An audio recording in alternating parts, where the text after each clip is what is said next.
The emergence of COVID-19 came as a shock to all nooks and crannies of the world. And of course, Africa wasn't left behind. In a bid to curtail its impact, several policies were enacted. But how green and environmentally friendly were these policies?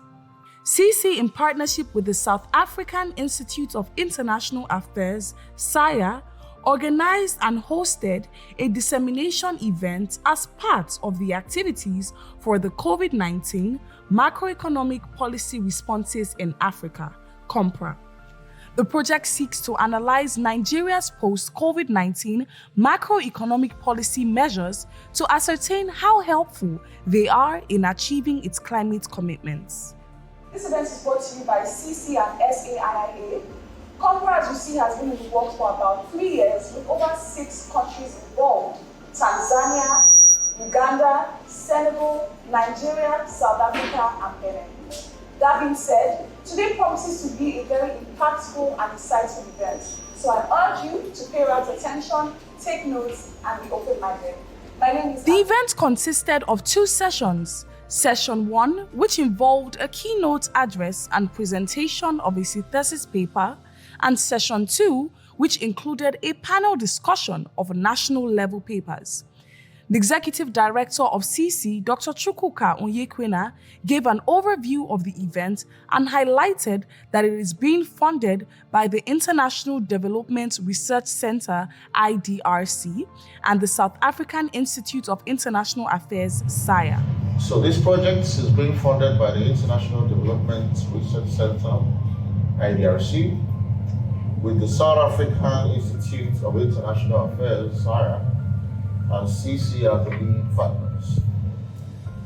The overall aim of the project is to inform macroeconomic policy development in response to the coronavirus pandemic by low and middle income countries, as well as development partners. Dr. Ishaya Sonny from the University of Abuja's opening address was Financing a Green Transition in Africa, Challenges and Opportunities. Sonny affirmed that the Russia and Ukraine war had not eliminated the issue of COVID-19 and that investors must prioritize investments in green energy and climate-resilient infrastructure. The discussions now move from COVID-19 now to war in Ukraine and Russia.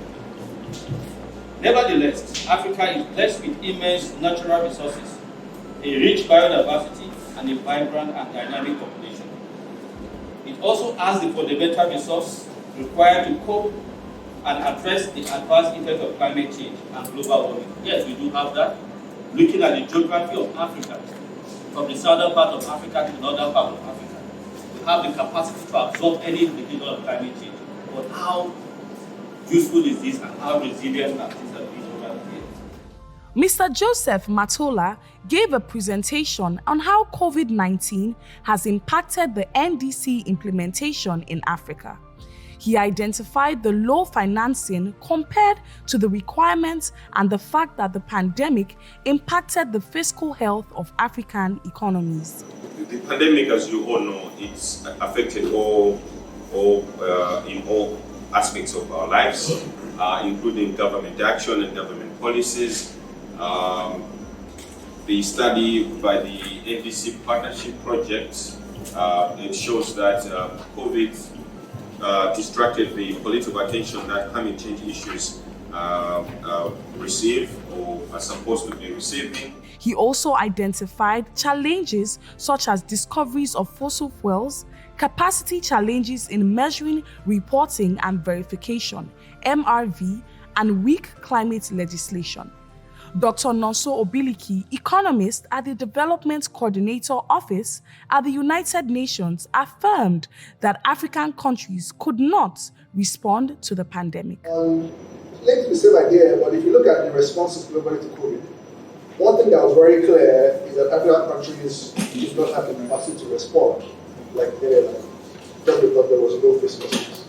We saw responses in Europe, the US of 10% of GDP. In Africa, 1%, just because there was no space to respond. We caught up with some of the panelists and participants at the event who share their thoughts on the findings discussed during the event. Today's event is one of our dissemination events to engage stakeholders in the second phase of our project, which is how the nationally determined contributions integrate and coordinate with the national development policies, the legislation that's needed. Exploring financial options remain an issue, a challenge, and it is because of the limited fiscal space, which reflects other issues like structural weaknesses that African countries face. We have a huge challenge when it comes to